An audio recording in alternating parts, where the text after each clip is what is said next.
Hello, I am Dr. Fernanda Camargo and I am the Equine Extension Professor at the University of Kentucky. And I also oversee the 4-H horse program in Kentucky. A few months ago, I was invited to judge an FFA competition in which their practicum was to actually how to halter a horse. So I provided a plastic head of a horse and provided the halters, and what I saw were kids coming to put halters on the horse, and not one, but at least 50% of them were trying to do this to the plastic head that I had provided. And many of them were also doing this to the plastic head, and this is actually not the proper way to halter a horse. So I realized then that these kids don't have a video on how to correctly put a halter on a horse. So what you do, you approach the horse, you have him secured by the neck, and you can, if you're taller, you can already start from the neck and put it on the muzzle of the horse and buckle, or if you are shorter, you can actually just go on the muzzle and put the strap over the pole of the horse, buckle the halter to the proper fitting of the size of the head of the horse and buckle, and this is it. This is how to halter a horse. And now we're going to learn how to put a rope halter on a horse. So the way that you do, if your horse has his head level like this, you can just go over his neck and you put it over his muzzle. You come with the strap here and go inside the loop. And what I have seen people do is just make the knot on top of the loop, and that is actually not the proper way to do it because the knot can actually slide.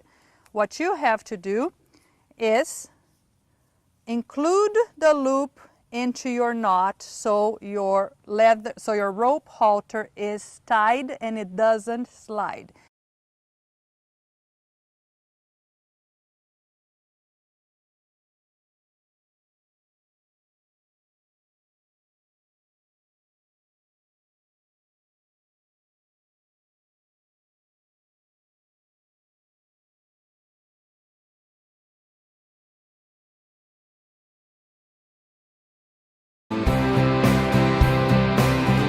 And now we're going to learn on how to properly put a bridle on a horse.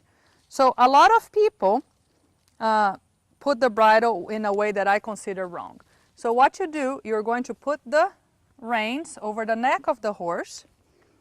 And one of the things that I actually like to teach the horse to do is to actually lower his head.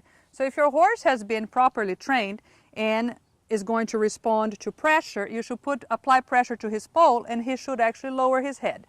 So when the horse lowers his head, I can actually put the bridle in. Generally, I see a lot of people just hitting the teeth of the horse with a bit, and that's not a nice way to put the bridle in.